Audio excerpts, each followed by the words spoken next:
Bonjour à tous, aujourd'hui nous accueillons Coraline Leblanc, 18 ans, et Aurore Gérard, 19 ans, respectivement présidente et secrétaire générale de l'exercice Simul-ONU qui vient de se terminer dans les locaux de l'Université catholique de Lille. Bonjour. Bonjour. Alors, ça vient de se terminer. Quel est votre ressenti après 2 jours d'exercice dans des conditions réelles de l'ONU ? Personnellement, je suis assez contente vu qu'on a abouti à une négociation qui a satisfait tout le monde. Donc, je suis satisfaite. C'est le sentiment aussi que je partage avec Coraline. C'était quand même un peu éreintant dans le sens où c'était quand même un exercice long. Il y avait 200 personnes, mais on est toutes les deux satisfaites du résultat. D'accord. Long et fastidieux vu qu'il y avait quand même presque, oui, comme Aurore l'a dit, presque 200 étudiants qui participent à l'exercice, répartis en 62 délégations, donc 62 discours à écouter, 62 points de vue presque différents. C'est assez fatigant, mais au final, ça paye. Alors tout de suite, on va regarder un reportage réalisé par nos équipes. Je vous invite à le regarder.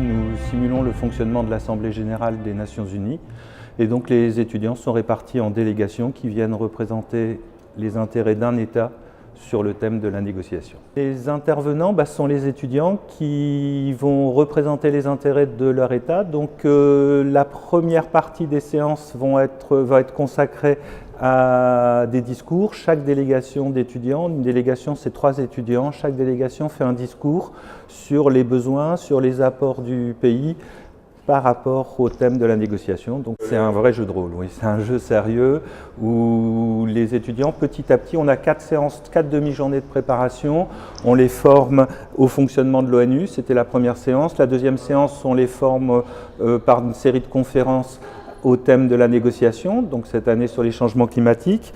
La troisième séance, c'est sur la rédaction d'un discours, la rédaction d'une résolution. Et la dernière séance, c'est sur la négociation, l'art de la négociation. Et après, ce matin, on a une dernière conférence par Benoît Bourrel sur la 3e révolution industrielle. Et cet après-midi à 14h, il commence. Alors, ça concerne tous les étudiants de première année. Donc nous avons cette année des étudiants de droit, des étudiants de la salle, des étudiants en BTS et des étudiants en licence DCG, licence d'expertise comptable. On a des étudiants de Sciences Éco, on a des étudiants de l'ISEA, on a des étudiants d'ESPOL et on commence à avoir des étudiants de Lille 2 et de Lille 1. Là, ce matin, je pense qu'ils ont un costume, une cravate, ils sont dans la peau d'un diplomate et donc je crois qu'ils sont plus impliqués dans l'esprit de l'ONU. Et puis mercredi soir, demain soir, ils auront vécu une véritable expérience de diplomate et à mon avis, ils auront une meilleure connaissance de l'ONU. Je suis chargée en fait de faire la promotion des Nations Unies, des valeurs que nous défendons, des décisions que nous prenons, des enjeux. Auprès des Français, c'est-à-dire le grand public, les universitaires, les décideurs, les étudiants, les journalistes, etc. J'ai confiance dans les organisateurs pour faire quelque chose qui soit au plus proche du système de négociation. C'est jamais facile. Ce que je trouverais très intéressant, c'est que ce soit que les étudiants arrivent à un accord là où les grands n'arrivent pas. Moi, j'aimerais effectivement qu'il y ait cet échange, c'est-à-dire que nous aussi, on apprenne des universités, de ce que pensent les jeunes en fait de tout ça. Et c'est pour ça qu'on fait la promotion par la suite des résolutions qui ont été prises, des décisions, du processus, en essayant de faire remonter ça effectivement à New York pour qu'on se nourrisse aussi de toutes ces discussions-là. Alors, donc nous sommes le Pérou et donc pour ces négociations, nous essayons de créer en fait un groupe qui s'appelle le G10 et on essaye de se placer en tant que pays pilote parce que nous avons réussi à réussir les objectifs du millénaire, plusieurs objectifs. Avant le millénaire, c'est de 2015. 2015. Et en fait, ce qu'il faut dire aussi, c'est que le Pérou est un pays très pauvre, mais qui néanmoins est dynamique et essaye de mettre en valeur sa population et de moderniser en fait son agriculture. Donc tout l'enjeu pour le Pérou, qui est un petit pays, c'est d'imposer son point de vue, de tenir au courant les autres pays et par le G10 d'Amérique du Sud, créer des enjeux communs qui nous permettent à terme d'avoir des résolutions communes avec les autres pays du monde. Je pense qu'il y a tout un côté gérer les choses. Par exemple, entre délégations, on a des petits papiers avec lesquels on doit parler. Et par exemple, on est tous les 3 représentants de 3 pôles du Pérou, en fait. Et on doit gérer tous les 3 plusieurs pays dans une seule coalition. Donc c'est difficile, il faut parler le Chili, il faut lui rappeler les thèmes, les débats. Il nous demande sur quoi on va débattre. Et on ne peut pas s'avancer à parler à la place du Brésil, qui est par exemple beaucoup plus grand que le Pérou. Et après, je pense que nous, au niveau qualité orale, expression orale, je pense que c'est plus intéressant. Ça nous permet d'être clair dans ce qu'on dit, de faire le discours. Ça a été très important parce qu'il faut le rédiger, il faut être poignant, mais sans tomber non plus trop dans le côté dramatique. Et voilà, parce qu'au final, on essaie de donner le maximum pour représenter le Pérou. Et ça nous permet d'être sensibles à la cause internationale et particulièrement au Pérou et à l'Amérique du Sud, je pense. Ouais. Être citoyen du monde, je pense que c'est grâce au Simulonu qu'on peut vraiment le ressentir. On fait du droit et donc nous deux, nous avons déjà participé l'année dernière au Simulonu et ça nous avait vraiment plu. Et c'est vraiment très très enrichissant au niveau personnel. Et voilà, exactement. Ouais, ça permet d'obtenir de la confiance en soi et puis d'apprendre sur soi-même, de la culture des autres pays et pardon ? Et sur le CV, oui, bien sûr, mais bon, on le fait pour l'expérience personnelle, c'est pour nous qu'on le fait. Les enjeux du changement climatique vont bien au-delà de l'environnement. Il ne s'agit plus de sauver la planète. Demain, la planète, quand nous, on ne pourra plus y vivre, elle continuera à être là. Elle pansera ses plaies, elle continuera à survivre, mais nous, on ne sera plus là. Ce n'est pas la Terre qu'on essaye de sauver, c'est les humains. Donc l'enjeu est encore plus important. Le changement climatique, ce n'est pas seulement le refroidissement de la planète. C'est le manque d'eau, c'est les incendies, c'est les tsunamis, c'est les typhons. C'est des millions de gens qui déjà aujourd'hui en ressentent les effets. Et ça ne va pas aller en s'améliorant si on ne prend pas des décisions extrêmement rapidement.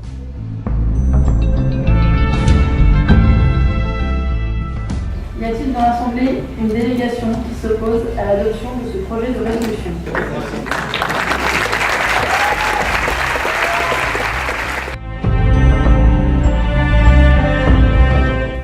Alors on vient de voir le reportage avec la résolution. Qu'est-ce que vous pensez de cette résolution justement adoptée et du sujet choisi cette année ? Le sujet me paraît adéquat par rapport aux conditions actuelles du monde. Et la résolution est plausible dans le sens où elle pourrait vraiment être réalisable et réalisée en pratique. L'avantage avec le Simulonu, c'est que nous suivons en fait l'agenda de l'ONU. Cette année, c'était le changement climatique. En plus, ça concorde parfaitement avec l'actualité, parce qu'en ce moment se déroule la conférence de Lima. Et par exemple, l'an passé, c'était la sécurité alimentaire. Nous représentons les États-Unis et pareil, ça correspondait parfaitement en fait au planning de l'ONU. Donc c'est enrichissant et stimulant intellectuellement parlant. D'accord. Est-ce que vous avez trouvé un groupe qui s'est démarqué pendant les négociations ? Est-ce qu'un groupe vous a marqué ?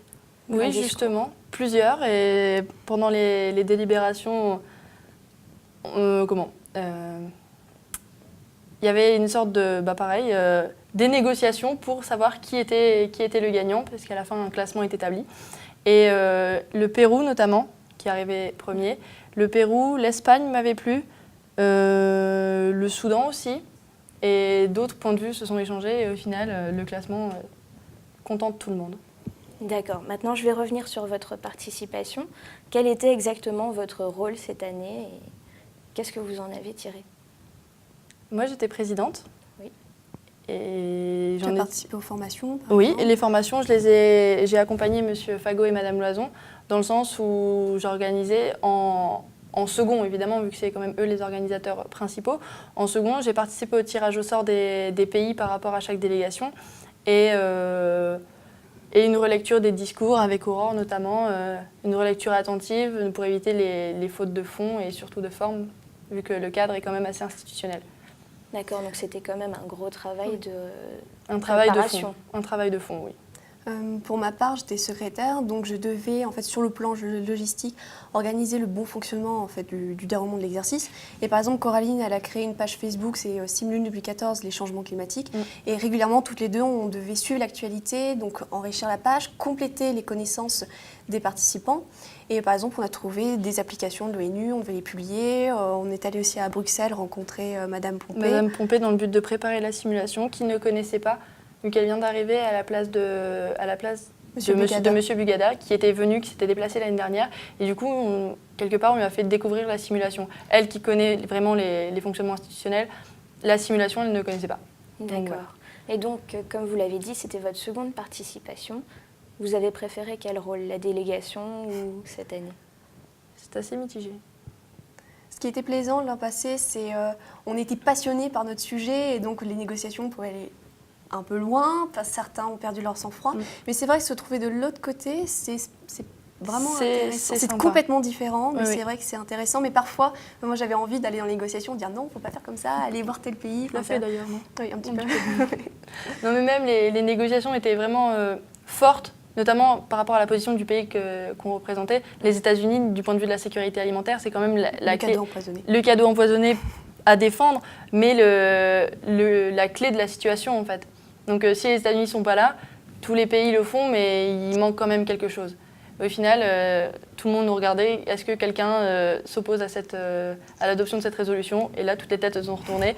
Et oui. C'était la clé de voûte en fait de l'exercice. Voilà. D'accord. Mais par hasard. Et l'an prochain, une nouvelle participation? Peut-être, si l'occasion se présente, oui, pourquoi pas. Merci beaucoup d'être venu sur notre plateau. Merci à vous. On se quitte ici et à bientôt pour un nouveau numéro spécial au Media Lab.